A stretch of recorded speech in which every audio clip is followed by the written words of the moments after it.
And that's why we have also a lot, social peace. We are not a country of polarization. We have excellent communication with the opposition. Of course, we discuss and we have a very democratic country, but at the same time, we have national objective in order that we can follow. And I think that is very positive for our country. Yeah. Could you just briefly discuss the tourism industry, which seems to be a very, I come from Greece, so it's a similarly important industry, but it seems like everyone is always going to the Dominican Republic, and for good reason. Not everybody, but about 80%. 80%. I promised your daughter Esther that I will go one day. So tell us about the industry and how it sort of grew to where it is today, but also it's obviously you share an island with Haiti, which is in a completely different situation. How do you sort of manage that aspect? Yes, in terms of tourism, and this is a history, and I am writing in a book about a World Bank recommendation in the 70s that says the future of the Dominican Republic will be tourism. Not everybody, even the top economists at that time, believed that. So they financed, at the end of the 70s, the beginning of the 80s, they financed a lot of infrastructure for tourism, especially in the north. That's where the tourism grows. But then went into the east, where Punta Cana is. And right now we have been developing, we are a powerhouse in terms of tourism, to receive 12 million visitors, but also from cruise ships also, that we have more than tripled in the last 4 years. So it has been a history of success, also with, as any history of success, also with some problems, but that we have resolved. And I think that when they ask me, what is the top, 12 million, 13, 14, we don't have a top for that. I think we continue to grow. Why? Because we have the legal conditions for the investors. We have even tax breaks in several areas. But at the same time, our people are friendly. Dominicans like visitors. Dominicans are a happy country that, when they find somebody that comes to our country, they always have a smile. They are always dancing. So I think we have a lot of conditions to continue to grow. At the same time, as I said, on the free zones, and now with the more value-added industries on the free zones is very good. But also industry, as I said, about the cigars and traditional. We are exporting a lot of agricultural products to the island, to Guyana, which you have an strategic alliance. And it's not many people believe that as a small country, 90% of our agricultural, our food consumption is assembled in the Dominican Republic. 90% of our agriculture. So now the growth, with the intense growth that we have, is also we have now to growth on the infrastructure, on water, energy. We're investing on water, on energy, because the growth is so much that we have to go at that velocity. Yeah. If I could ask you about Haiti, obviously it's a situation that you've dealt with, and I mean, I think we can very fairly call Haiti at this point a failed state. It is. 90% of the capital is overtaken by gangs, and I don't know how, it seems like the most difficult situation maybe anywhere in the world. Yes. How do you manage that as your neighbor? And what do you think do you see any hope for some form of solution? The Kenyan situation didn't seem to work. Well, there are several reasons why that didn't work, but I don't think it was because of the Kenyans, trying to be just with them. In 2021, the first time I came to the United Nations, I called that we were seeing in Haiti a Somalization, like Somalia, that where the groups, different bands were taking out a part of the regions of Haiti. And I have repeated that every time I come to the United Nations in September. And I now see that the United States and Panama, which we approve, are proposing a 5,000 force 6,000 men force to combat the gangs. You cannot negotiate with these bands. This is impossible. We have a protected frontier. We have 11,000 army men in the frontier, which protects us. We have a lot of intelligence that these bands, I don't recommend any of them to shift to Dominican Republic because we have a very tough security. But this is from our side. We can say the security doesn't affect us. But then let's come from a humanity point of view to the Haitian people. The world cannot stand and do nothing to what is happening to the poor people in Haiti. The rich people and middle-income people, most of them, they left Haiti, and with reasons to do that.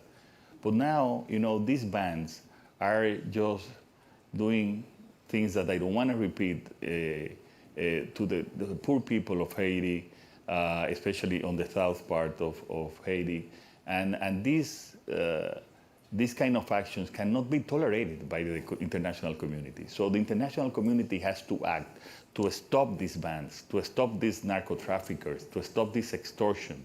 This is not a negotiation. This is just to combat these bands with the whole force and to liberate the Haitian people so they can start a new development period. Right.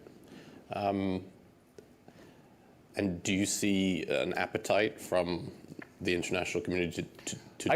I think the United States, with its leadership, can move that. And I think they are doing, this proposal of Secretary Rubio, we will back up, and we're working with some of our friends in order that they can, in the Security Council also, they can approve this. And I hope that we have to separate any political difference that you have with the United States and with different politics, and to see that this is a humanity crisis in Haiti. And we have to attend that humanity crisis to save the people of Haiti. Right. So this is and it's a security point also, not just for Dominican Republic, this is a security for the region. Because with this lawlessness, it's also you have more narcotics, more, the cartels could also act in Haiti because there is no this strong security. So this is a security problem for the region and mainly a humanity problem. So the international community has to act and has to act now. Yeah. Just as we wrap up, one question. I know the strengthening of democratic institutions in your country has been important to you, and I understand that you were first elected in 2019? No, 2020. 2020, and then you were re-elected in 2024. Mm-hmm. And there is a history in Latin America of, let's say, people changing the constitution so they can run again. But I think you did the opposite. So this will be your last term as president. Can you talk about the importance of that? Yes. Our constitution is like the United States that allows one re-election. So what happened is that before, some presidents have tried to change the constitution even so they can extend to another term. And that has been the problem, the democratic problem in Latin America. So we, in the 2024 election, we had a complete majority in Congress, and I did the opposite. I changed the constitution in order that it will be impossible to change the constitution for another re-election. Okay. So I think that is, when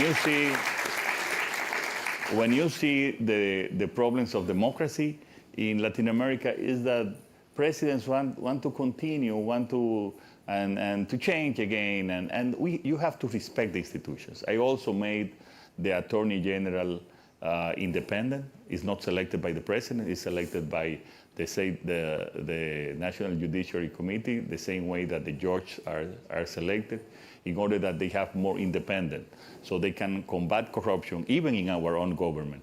When something arises, they can act with independence. So we are, and when you see the indicators, our institutions are more stronger today, and they will continue to be more strong. And this is not just good for the people of Dominican Republic to have more justice, but this is also good for the investors, that they know that they have institutions that will protect their investment. And that's why we have Last year, we have had the record of investment in the last 4 years, in a very difficult situations, with the pandemic, even with the pandemic. Last year, we have 4.5 billion in foreign investment. And this year, we hope to get close to 5 billion. We have the most investment, is the country with the most investment in the region by far. So this is very important. This is also part of our economic growth.